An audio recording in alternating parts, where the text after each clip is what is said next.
এখন যদি বিএনপির বিকল্প আরেকটা শক্তিশালী রাজনৈতিক দল করে না উঠে, ওই আবার আওয়ামী লীগের আসার কিন্তু সুযোগ থাকবে।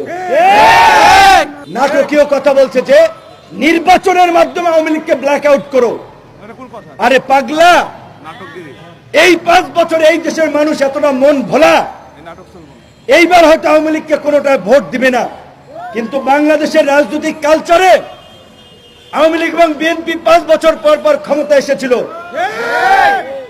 এবং যারাই যখন ক্ষমতা এসেছে তাদের নেতা কর্মীদের চাঁদাবাজি, দখলদারি, মানুষকে জিম্মি করা, হয়রানি করা, মাস্তানি করা, গুন্ডামি করা, এইগুলার কারণে 5 বছর পরে কেউ জনপ্রিয়তা ধরে রাখতে পারে নাই।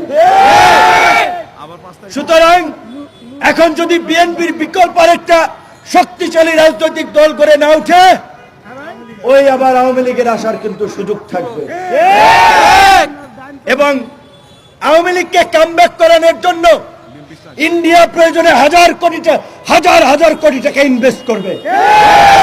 কাজেই এই গণ অভ্যুত্থানকারী আহত নিহত শহীদ পরিবারের সামনে থেকে একটা কথা বলছি, আল্লাহর রাস্তে যার যার ধান্দাবাজির রাজনীতির এজেন্ডা ভুলে এই গণহত্যাকারীদের বিচারের দাবিতে, আওয়ামী লীগের বিচারের দাবিতে সবাই সোচ্চার হন। আওয়ামী লীগকে এদেশে রাজনীতি তার মাথা চারা দিয়ে উঠতে দেওয়া যাবে না, যাবে না, যাবে না।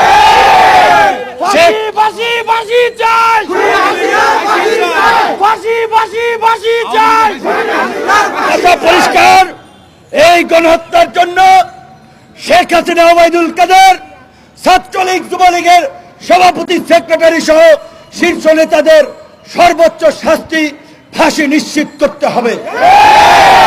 আন্তর্জাতিক অপরাধ ট্রাইব্যুনালে একটা ট্রাইব্যুনাল গঠন হয়েছে, ট্রাইব্যুনাল গঠন হওয়ার দরকার ছিল অন্তত 20টা, হয়েছে একটা।